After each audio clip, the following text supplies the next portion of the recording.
Welcome to another episode of Mental Health Mondays. We are on episode number 12. Oh my gosh, so exciting. What we do at Mental Health Mondays is talk to professionals either in the mental health world or somebody who experiences or lives with a mental health challenge or mental health advocates. And today, my special guest is Dr. Courtney Conley. Hopefully, I said that right, but I'm going to bring her on. Hi, Courtney. Thank you so much for joining me. Absolutely. Thank you so much for giving me the opportunity to come on the show. Yes, and I hope Conley, right? Did I say that Yes. right? Yep. Okay, You cool. had it. So tell the audience a little bit about yourself. What do you do? I work mostly with adolescent females and young adult women. There's a component of that where I obviously also work with parents.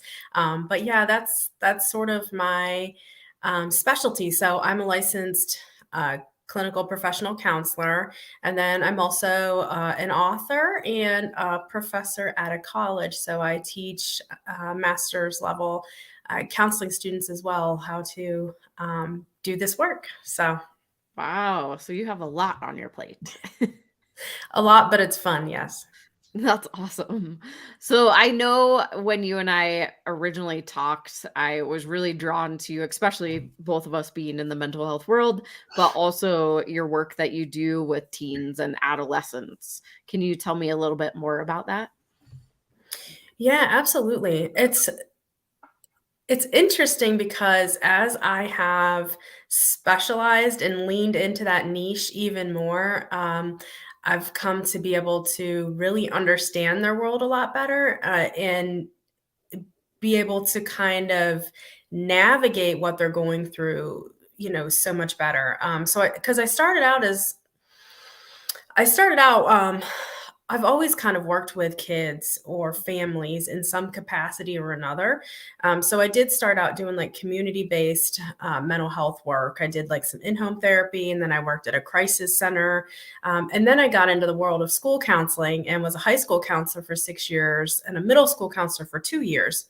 Um, and then I left that altogether to start teaching in higher ed, but I was missing actually doing the work with my clients. So started a small practice and started initially when I started my practice, I said, oh, I want to do something different. Maybe I'll just work with adults. And it was kind of funny because within the first couple of months, my practice was like flooded with teenagers. And I was like, okay. So that's a sign, from the universe that I need to continue this work. So um, it's really interesting, and I honestly love it. And one of the biggest things that I've seen that, like I said, as I've leaned into this work even more and more and listened to a lot of the teenagers that I help support, one of the themes that I have seen really has a lot to do with identity because they're in that just such a challenging phase of life where they're trying to navigate who they are and establish their identity. And so I've found that I see a lot of teenagers for depression, anxiety related type of symptoms. And one of the most important things that I've realized is that no matter what they're coming to me for, this identity piece is something they all seem to be struggling with. And so I've kind of stepped back even a little bit from directly kind of treating the anxiety and the depression first and focused and zeroed in on how they feel about themselves and their identity and how confident they are or how much they accept themselves and really leaned into that piece. And when we do that and we work on self acceptance and self compassion and some of those other really important components, I've seen the symptoms of anxiety and depression lessen. And Wow. then we can kind of tackle what's left over. So I've really, in this amount of time, learned to just completely flip my approach. Wow, that's amazing. And what is the age range that you generally work with? I mean, typically we would consider somebody an adolescent, like 12 to 18-ish, somewhere around there. And that's about the age range I work with. I have worked with a couple of like middle school aged students that were maybe like more like 11, but mostly in that 12 to 18 range. And then, like I said, I also work with young adult women. So a lot of like 18 to 25, maybe even 30 as well. Um, and that's typically the population that I serve, especially when we're working around this identity development and learning not, just kind of learning to accept who you are and appreciate who you are instead of comparing yourself to everyone else and then determining that you don't measure up and you're not good enough. Yeah, I mean, that can be I just feel like that's such a huge topic, and I know that it has been in the media recently also, as far as Instagram and social media and all of these things that we now have access to on a daily basis, and how it is causing a lot of the identity issues that we're seeing. Plus, then you add all the hormones on top of that. Mhm. So it can definitely be a challenge across the board. What Yeah. is your thought around where the identity, I wouldn't say crisis, but the identity challenge comes from? I mean, I honestly think it stems from everything that we consume, right? Like when it comes to social media, it comes to movies, comes to shows and programs and I don't magazines, anything in print or whatever the case might be, because we don't always stop long enough to kind of challenge our thoughts and our beliefs around, okay, why do I think this way? Why do I feel like this? And so we have, I mean, so there's so many people trying to live up to this like idealistic portrayal, this idealistic beauty standard, or, whatever it is that's being portrayed all over the place. And they don't stop to realize that, that's a very few, right? A very few people. That's like such a small percentage. Um, and it doesn't even necessarily make sense when we stop and we step back and think about, okay, well, why do I think that this is better than something I have?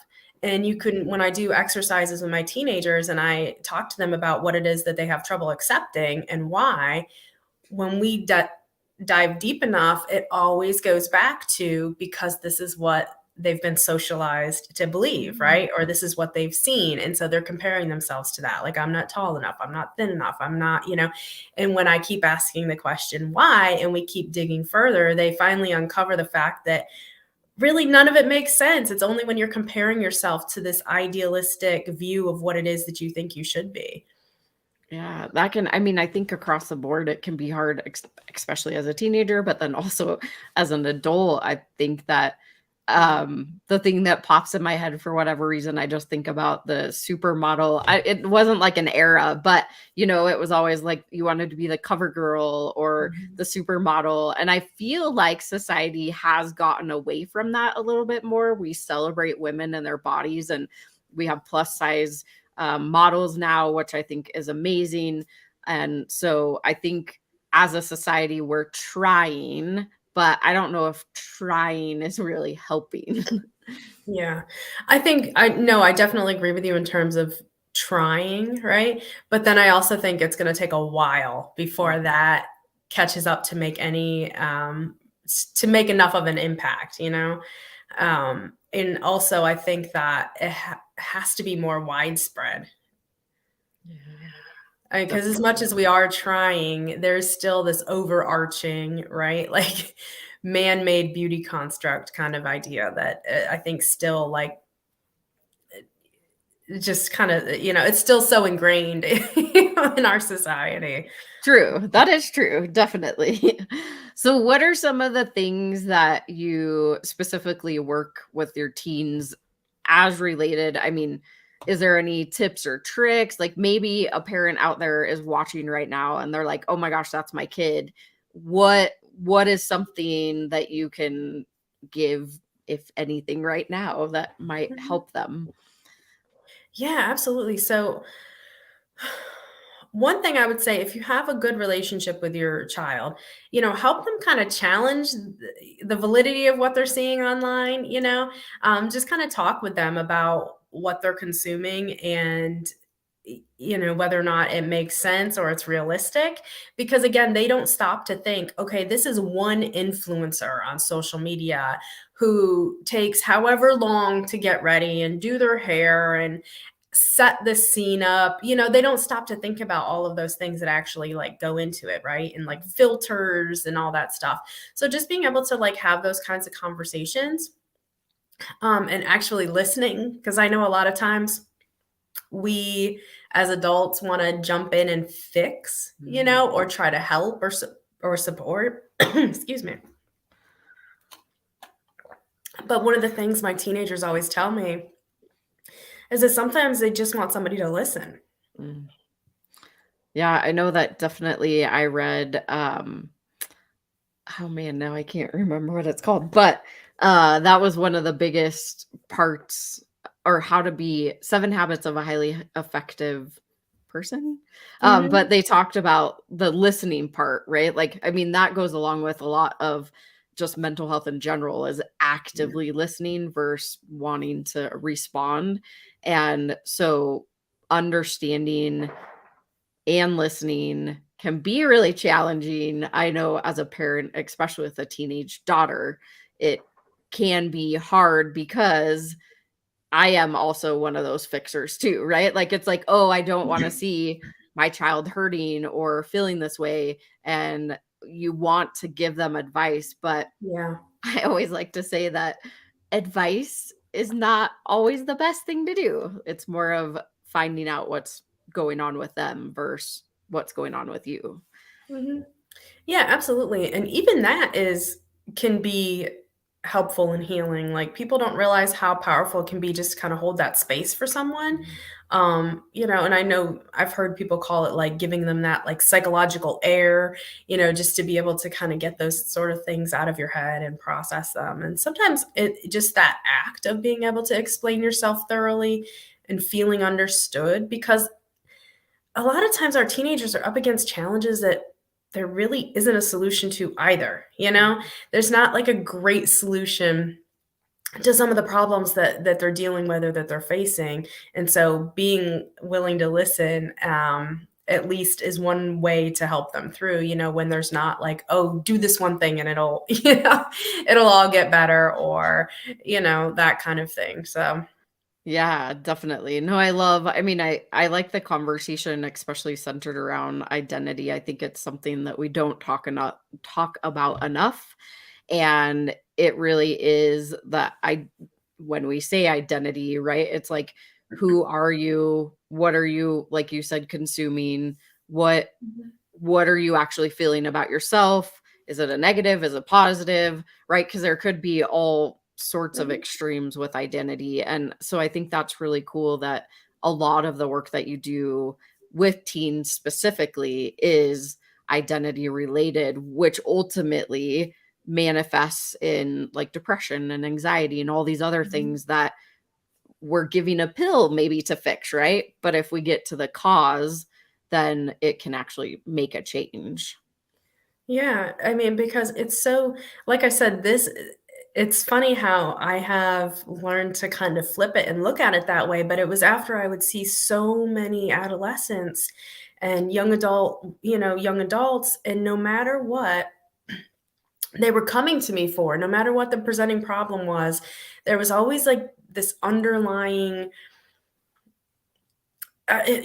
this underlying theme of not liking who they are in some way or another.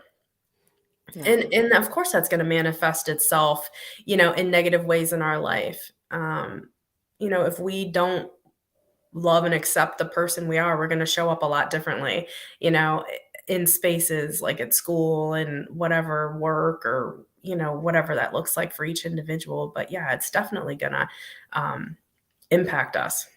Yeah, definitely.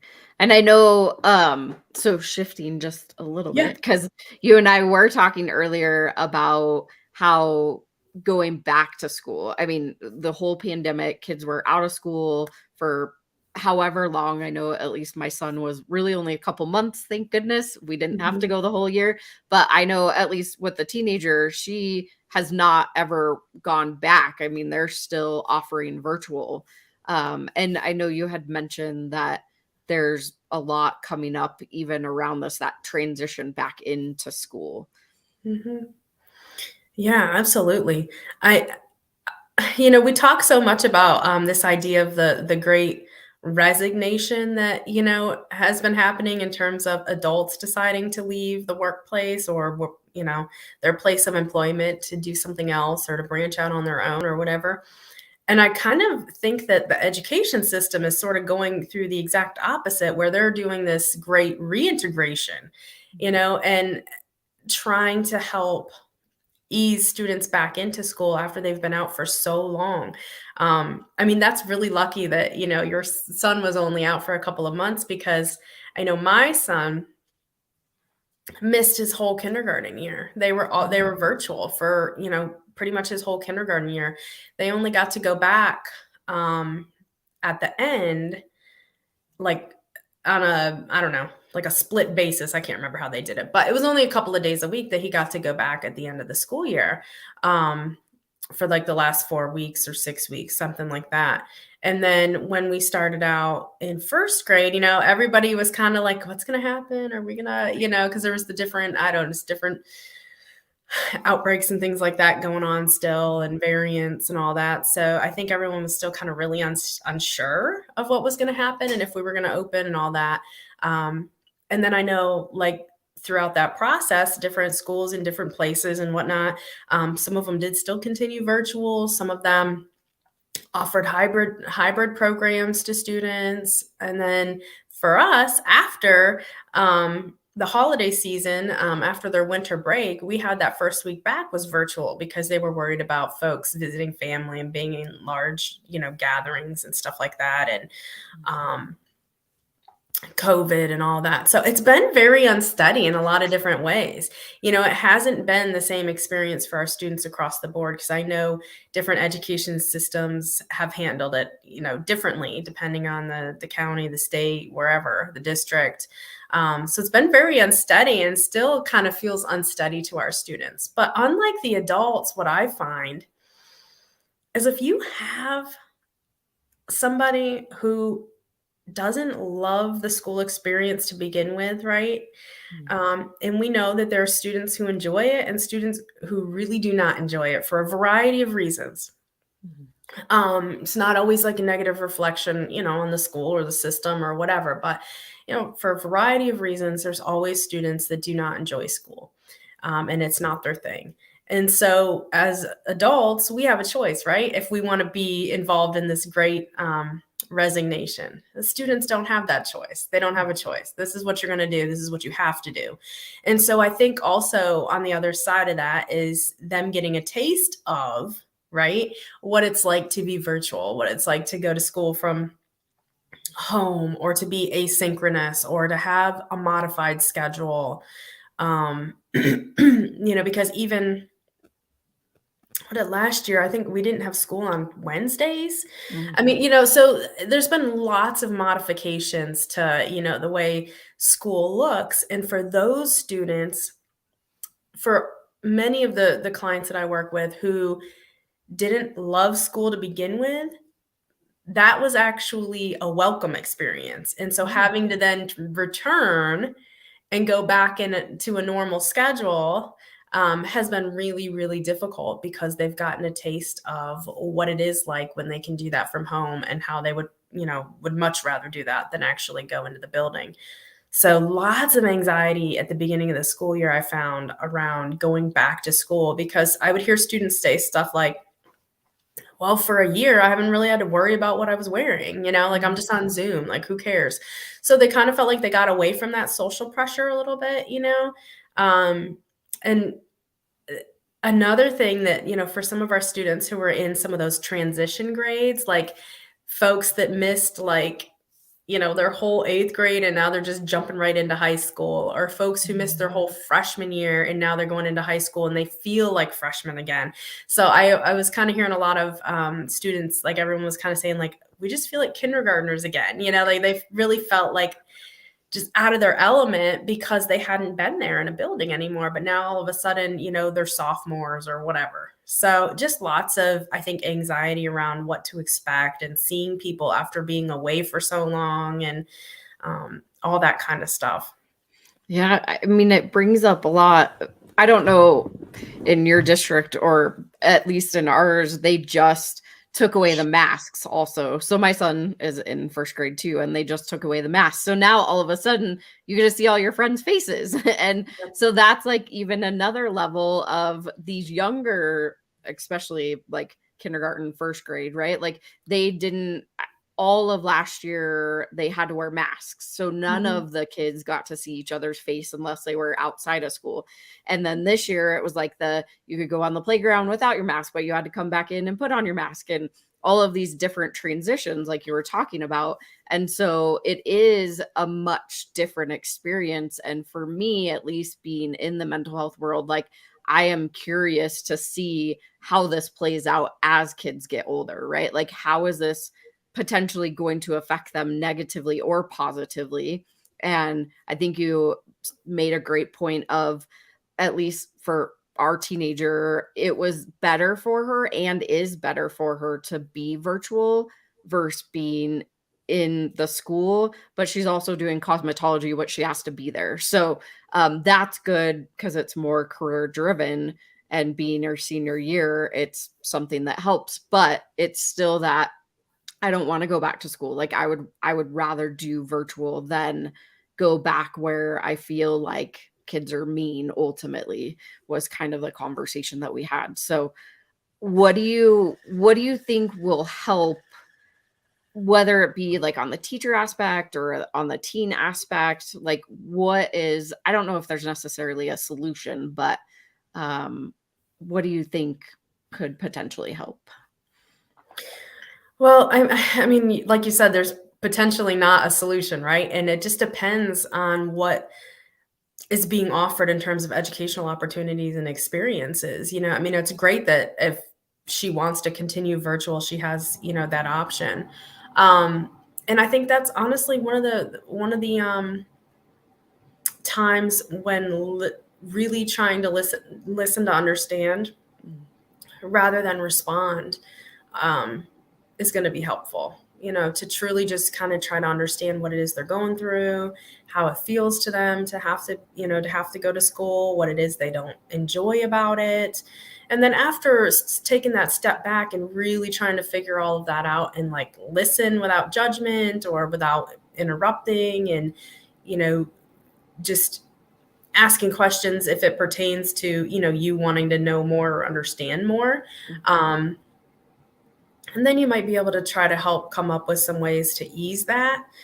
But again, it's one of those situations where you're kind of thrown into school and, you can do what is offered to you, really, unless there's some other special programs or whatever that you can take advantage of. And if that's a good fit, for your kid or not. But yeah, definitely holding that space. And then again, if depending on what they said, maybe there is something that, you can do to work with them on to help ease the transition or to make it a better experience. Maybe there's a school counselor that you can talk to, or somebody that you feel comfortable with in that educational setting, whether, they have a favorite teacher or an administrator or, somebody that you feel connected to in the school. And if somebody doesn't come to mind, then your school counselor would probably be your first stop.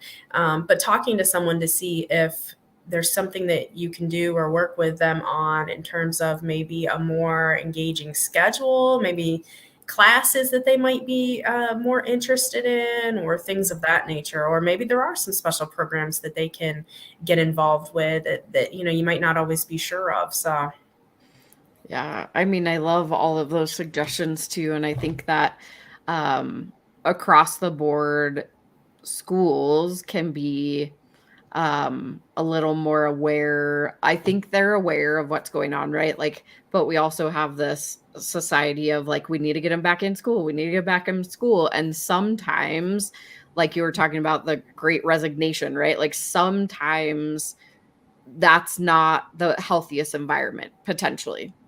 Mm-hmm. I don't know, right? These are just thoughts that are popping in my head, but also like maybe it's a model that in the future schools can look to be hybrid. I don't know how that would look. I mean, I know Mm-hmm. that it's a lot more work for them. But then the other flip side is like the work that you do is really, really important of being able to support and help adolescents, right? There are options for them specifically Mm-hmm. versus just having to rely on the schools, which I think is really amazing too. So Mm-hmm. it's definitely a gray area of, is it the school? Is it the parents? Is it the adolescents? Like I know that everybody should be involved and Mm-hmm. that it's it's going to be interesting how this all plays out. At least that's how I feel. Yeah, definitely. And in all honesty, it's probably a mix of all three, right? It's probably like, there's just, and that's kind of why it's almost necessary when you're working with adolescents or, children of any age, right? To have that team mentality when it comes to their mental health, because they need to feel supported. Um, and there can be things that we do as adults that we don't even recognize aren't the most helpful. We just aren't even aware. So working all together as a team to be able to be cohesive on their behalf is really important. Yeah, definitely. Um there was something that popped in my head and it just totally went out. So that was my question. If anybody wants to find you and utilize your services, do you do mainly everything virtual or is it in person or how can they find you? Yeah, absolutely. So my website is a great place to start, Courtney-Conley.com. And I do both. So some of my some of my teenagers are so over virtual that they would rather, be in person, and that's fine. And other folks, virtual works great for them. So I do both. And then I also do group courses and coaching in addition to individual. So depending on varying levels of needs and whatnot and what folks are going through, um, the group opportunity might be um, a good option. And what I find with the groups is the cohesiveness is nice and fun to watch, because you realize you're not the only one that feels that way, and then you're looking at this other person. And mind you, my work is mostly with, adolescent females, but, you have somebody looking at someone else and they're like, oh my gosh, I think she's so pretty. And she still feels this way about herself. So it just kind of highlights for them that no, like you're not the only one experiencing this, and that cohesiveness of the group and that support of the group, especially during their age, where they move away from parents a little bit more and their peers become an important influence. I find that that's often powerful in supporting them as well. And in their, journey towards healing is just kind of having that peer interaction around some of these struggles they're having. Yeah, I mean, group sounds like it would be really amazing, especially for that age range, just because one, they could probably make friendships Mm-hmm. there. And then two, it is identifying that they're not alone and that just because they feel like one person looks a certain way, they shouldn't feel this way, but showing that it is across the board, right? We all have Mm-hmm. insecurities even as adults. Yes. And being able to address those concerns at a younger age. Like that's just why I love the work that you do, because you address it now versus waiting till it becomes like this big problem and now they're having substance abuse issues and all of these other things are manifesting, right? Mm-hmm. So hitting Mm-hmm. it at the initial point where they can grow and develop to really understand, I think is huge Mm-hmm. and important. So yeah. And Kelly, you had asked me what are some things that parents can do, right? Or folks who are supporting young people. One of the things that kind of popped into my mind two things actually, as you were just talking, you reminded me when you said adults, right? Because a lot of adults struggle with the same things. So being really mindful of what it is that you're verbalizing as well, because if you're engaging in negative self-talk, and if you're comparing yourself to, to folks and doing those kinds of things, that sets the example too. So a lot of times I find like, that the adults don't always feel great about themselves either, so we just want to be careful about that example that we're setting. And then using things in the news, because, this misconception that, okay, if you look a certain way, right, then you probably don't have any problems, and using things in the news and whatnot to start those conversations with your kids. Like when Instagram was big in the news around creating body image issues for girls. Like, oh my gosh, have you seen this? Did you see this video? Like, what do you think about that? Like, do you think that happens? Like, just using those news pegs to start those conversations around those important topics. Yeah, I think sometimes not sometimes, but at least I can say for myself as a parent, you look at them and you're like, do we have a conversation about this? Right. Like, but I love that you said have those conversations, because that's really what's going to get the ball rolling. And if you can showcase something to whomever you're speaking to, whether, whether it's your child or it is an adult, at least then you can start just having a general conversation around that specific thing, which could lead into so much more. So I love that you mentioned that. Yeah, and we have to be willing to have those conversations. Like, I know in the news a little while back too, was a former Miss America, right? Yeah. That committed suicide. Yep. And so obviously if you're on social media and you're connected in the world, you're going to hear about these things anyways.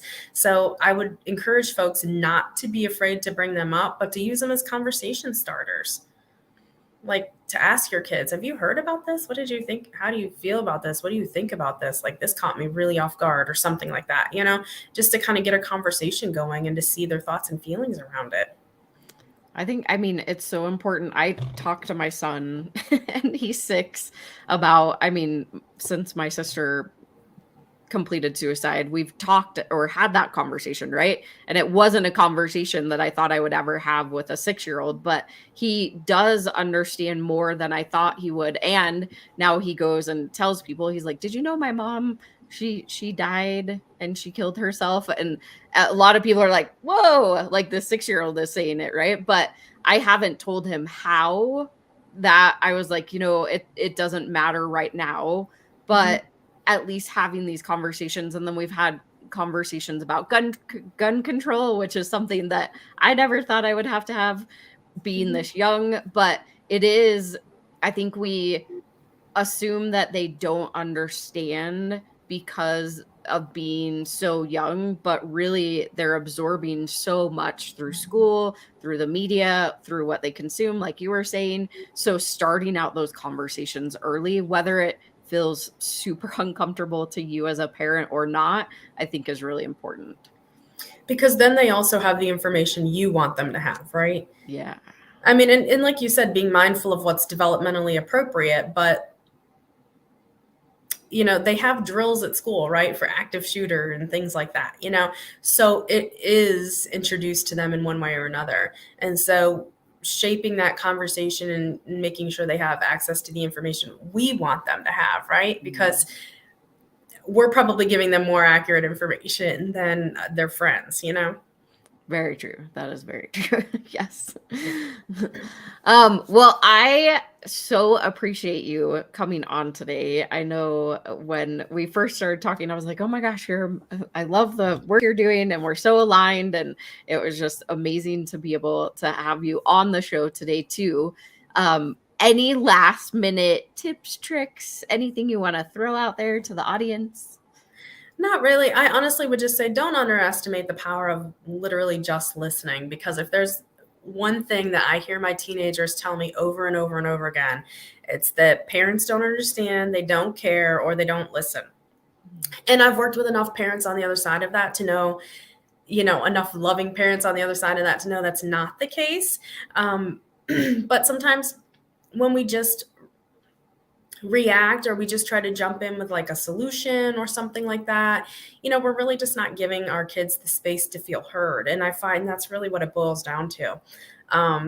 So don't underestimate that power of just kind of taking a step back and listening and not feeling like you have to fix everything, because that might not necessarily be why they're coming to you. When you think about, even as adults, if we have a problem and, we want to vent to somebody, even if they're suggesting like valid options to us, sometimes we're just not ready to hear it. We're like, oh no, that won't work because of this. No, I can't do that because of this. And, and once you have a chance to, really kind of process that, maybe you can step back and look at it in a little different way. So don't underestimate the power of like holding that space for your kids.